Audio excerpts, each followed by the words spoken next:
औज़ुबिल्लाहिमिनश्शैतानिर्रजीम बिस्मिल्लाहिर्रहमानिर्रहीम अल्हम्दुलिल्लाहि रब्बिल आलमीन अर्रहमानिर्रहीम मालिकि यौमिद्दीन इय्याका नअबुदु व इय्याका नस्तईन इहदिनस सिरातल मुस्तक़ीम सिरातल लज़ीना अन्अमता अलैहिम गैरिल मग़दूबि अलैहिम वलज़्ज़ालिन आमीन। अल्लाहुम्मा सल्लि अला मुहम्मदिन व अला आलि मुहम्मद कमा सल्लैता अला इब्राहीम व अला आलि इब्राहीम इन्नका हमीदुम मजीद। अल्लाहुम्मा बारिक अला मुहम्मदिन व अला आलि मुहम्मद कमा बारकता अला इब्राहीम व अला आलि इब्राहीम इन्नका हमीदुम मजीद। डियर स्टूडेंट्स, अस्सलाम वालेकुम रहमतुल्लाहि व बरकातुहू। प्रीवियस लेक्चर में हम चैप्टर नंबर 6 को टेलीविज़न वर्सेस न्यूज़पेपर, जो आपके स्मार्ट सिलेबस का पोर्शन था, हिस्सा है, और उसके बाद सिलेक्टिव उसमें unit number 8 peace poem doctor हॉटमैन की, ये इंक्लूड है। आज हम पोएम और उसका जो बैकग्राउंड है, उसका जो पस मंज़र है, उसको डिस्कस करेंगे। डॉक्टर हॉटमैन जो है वो इस पोएम में डिस्कस करते हैं कि जो भी नेचर है, नेचुरल ऑब्जेक्ट्स हैं, वो इंटरनली इन एक्चुअल उनका बिहेवियर क्या होता है और समटाइम्स उनका बिहेवियर क्या होता है।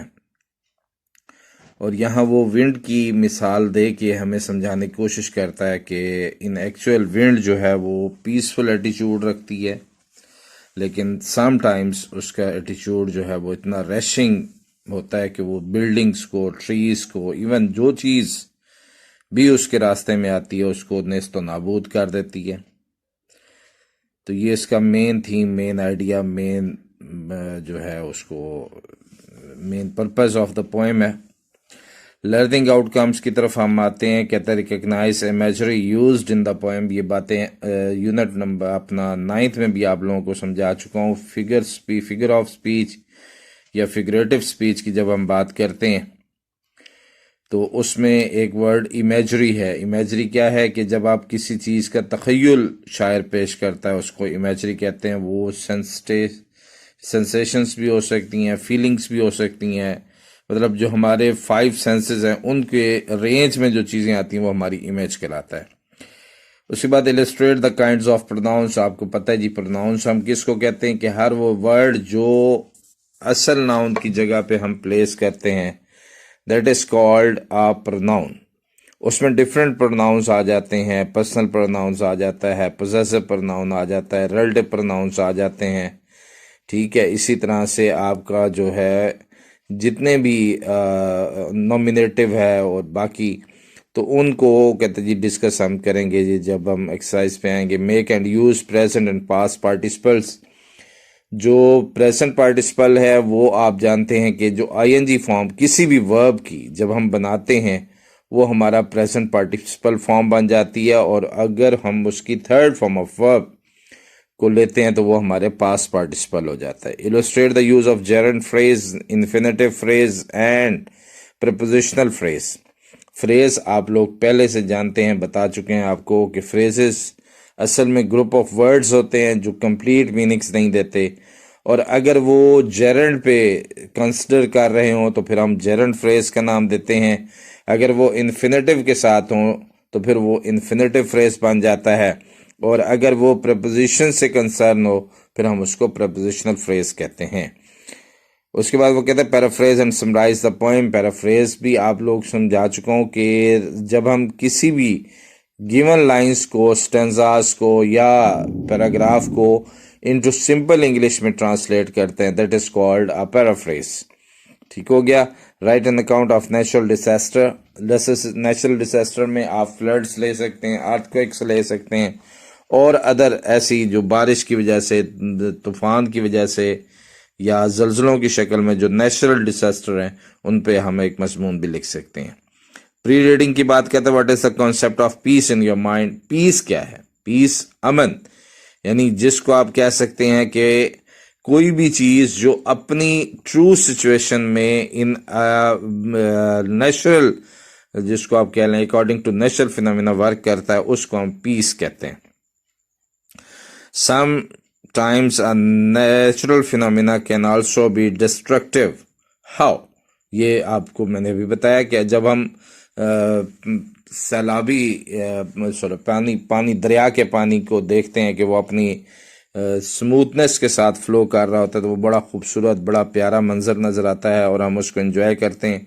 लेकिन खुदा ना खास्ता अगर पानी सैलाबी शक्ल इख्तियार कर ले तो वो डिसास्टर की शक्ल बन जाती है, जिससे गाँव के गाँव तबाह हो जाते हैं, बिल्डिंग्स, इमारात और इवन के क्रॉप्स, फसलें वगैरह, और बहुत बड़ी तबाही का पेशखामा हो सकती है। इसी तरह जलजला है, इसी तरह से बारिशें हैं।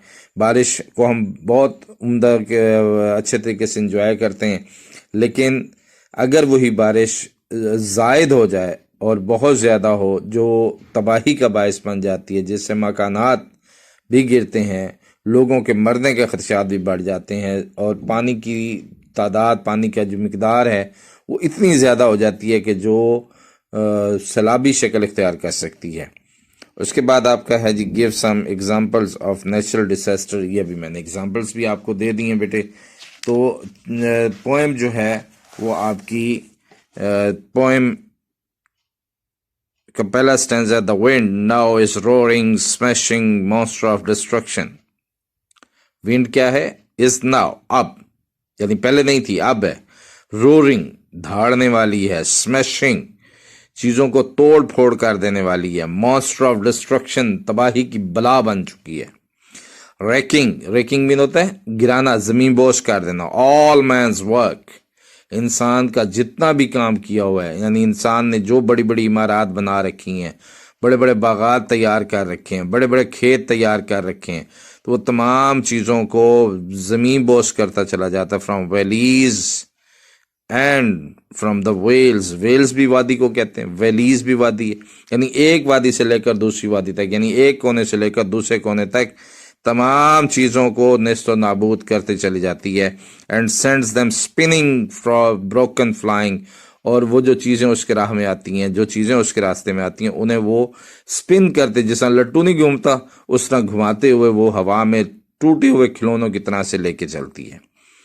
ये इसका एक एटीट्यूड है, ये हवा का एक एटीट्यूड है। आगे बताते हैं, but all of that is not its core. Core mean real, in depth. कहते हैं बट ऑल ऑफ दैट, ये सारा कुछ जो आपने ऊपर देखा है, पढ़ा है, इज नॉट इट्स कोर, इसका रियल नहीं है, हकीकत ये नहीं है। Its centre is in truth, इसकी जो हकीकत है वो कुछ और है।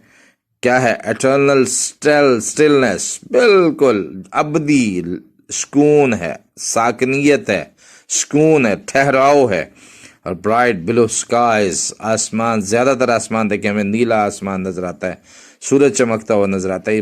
बहुत 365 दिन अगर हम साल के लें तो कम अज कम यूं समझ लें कि आप 340 दिन, 350 दिन आप बड़ा इंजॉय करते हैं स्काइज को, वेदर को, हर तरह से।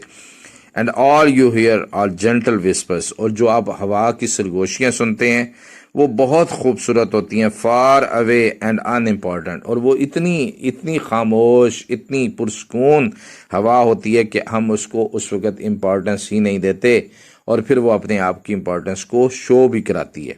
तो असल में वो कहता है जी, जो चीज़ें आप देख रहे हैं, हवा का जो एटीट्यूड आपने ऊपर पढ़ा है, कहता है इन एक्चुअल ऐसा नहीं है, बल्कि हवा के अंदर साकनियत है, और आसमान नीला ज़्यादातर रहता है, और हवा के जो चलने की आवाज़ें वो सरगोशियों की मानंद होती हैं, जिन्हें हम अहम नहीं समझते। तो इन एक्चुअल जो है वो चीज़ का वो वैल्यू नहीं है, उसकी असल जो मिथ है वो नहीं है जो हम कभी कभार महसूस करते हैं। लेकिन इन ऑलमोस्ट जो है वो कभी कभार उसके एटीट्यूड के अंदर चेंज आता है, और वो बड़ा रैशिंग होता है, बड़ा स्मैशिंग होता है, बड़ा डिस्ट्रैक्शन होता है। तो ये आपकी पोएम का एक एस्पेक्ट था जो मैं आपसे शेयर कर रहा था। इसके इंशाल्लाह हम एक्सरसाइज पे फोकस करेंगे। तो ये पोएम और इसकी समरी आप पैराफ्रेज भी बनाएंगे और इसको तैयार करके फिर मुझे सेंड करेंगे। Thank you very much. अल्लाह हाफिज़।